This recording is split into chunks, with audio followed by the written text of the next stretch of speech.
The Albert Camus Way. Triumph in Tragedy. The recent epidemic of reported suicides is cause for concern. How to prevent it? First, there needs to be greater awareness of this issue. Albert Camus' philosophical essay, The Myth of Sisyphus, talks about the absurdity we all face, the feeling that life is meaningless. Sisyphus was an evil king of ancient Greece, condemned by the gods to death. Even as Sisyphus escapes death by sheer treachery, he is mortified by the gods to the unrealizable task of rolling a huge boulder over the top of a hill. The moment he reaches the top, he watches as it tumbles back to the bottom. He is cursed to repeat this cycle for eternity. Despite the barren task, Sisyphus soldiers on with the task at hand. So in popular parlance, the word Sisyphean epitomizes any infinite and burdensome action that yields futile results. But could this also have another, not so negative connotation? Camus juxtaposes the analogy of Sisyphus to the misery that man undergoes with absurdity. The essay is premised on the idea that at some point people seek answers to the ideal in this world, only to be confronted with unpleasantness and chaos everywhere. One gets the feeling that life is meaningless. Camus calls this absurdity.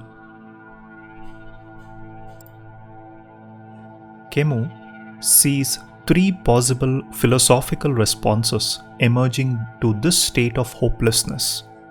Firstly, an act of reposing faith in God. Secondly, suicide. And lastly, an act of defiance in continuing to live despite understanding the futility of existence. About faith in God, Camus becomes subjective as he attempts to gloss over it as an illusion. He then treats suicide as an escape, without obtaining answers to the meaning of the ideal in life, which one was craving all along. Camus prefers the third option, a life of subjugation, to the misery of circumstances, with an attitude of acceptance. Can meaninglessness be justified? Camus answers it from the standpoint of Sisyphus. Sisyphus, though embarking on futile labor, is fully aware and conscious of his fate, and that he cannot escape it, but he can endure it. With the absurd, there is no hope or faith. But by embracing hopelessness, one is aware of the limitations in life. Sisyphus doesn't contemplate suicide as an option. On the contrary, he discerningly revolts against his fate. In doing so, he gains inner strength and moral courage to rebel. Camus affirms that by his rebellion, Sisyphus is free from the anxieties of life and chooses a life that is without appeal. At this stage, one is indifferent to the future and cherishes the present to the fullest, even if it is deplorable. Camus is impressed. Continuing a life in misery with a profound understanding of it is more momentous than suicide, which serves no purpose. The situation is rather gloomy, yet Sisyphus is thoughtlessly immersed in his task and thinks neither of hope nor of gloom.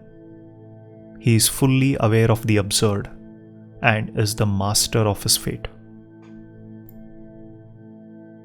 Camus sees a small measure of gratification and also triumph in tragedy. Camus praises Sisyphus as an absurd hero for his surmounting response of resilience to a hostile environment and demonstrating that buoyancy in crisis is an admirable quality. Maybe the word Sisyphean can now be read with a positive connotation.